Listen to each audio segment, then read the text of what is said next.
রাঙ্গাবালী উপজেলার বড় বাইশতিয়া ইউনিয়নের প্রবাসী আলহাজ সাইদুর রহমান সাইদকে প্রবাসে যেতে বাধা প্রদান, ভয়ভীতি দেখিয়ে চাঁদা দাবি এবং হয়রানিমূলক একাধিক মিথ্যা মামলার বিরুদ্ধে মানববন্ধন করেছে স্থানীয় এলাকাবাসী। এতে স্থানীয়রা অভিযোগ করেছেন একদল ভূমিদস্যু ও মামলাবাজ রুলিয়া বেগম ও মিরন মুন্সি তাদের উপর চরম অত্যাচার চালাচ্ছে এবং এলাকার সাধারণ জনগণের শান্তি নষ্ট করেছে।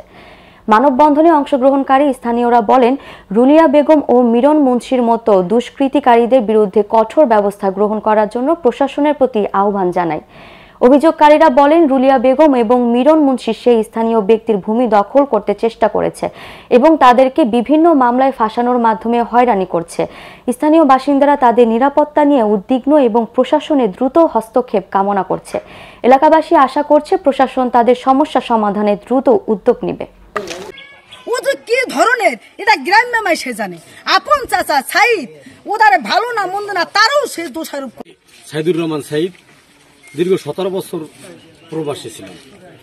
তো 2022-এর শেষের দিকে আমি ছুটে আসি।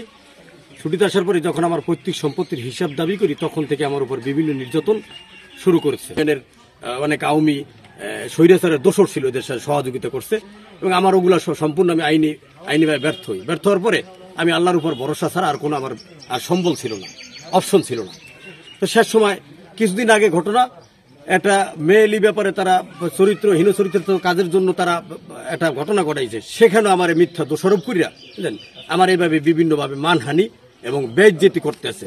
তো আমি একজন দেশের নাগরিক হিসাবে বুঝলেন, আমি 17 বছর বিদেশ ছিলাম, সেইখানে বিদেশ যাওয়া থেকে বন্ধ করা শুরু থেকে সমস্ত নেগেটিভ কর্মকাণ্ড দিয়ে আমার জীবনটারে অত্যাচারিত করছে এবং আমার 7 ভাই বোন 7 শরিকের সম্পত্তি থেকে বঞ্চিত করে রাখছে।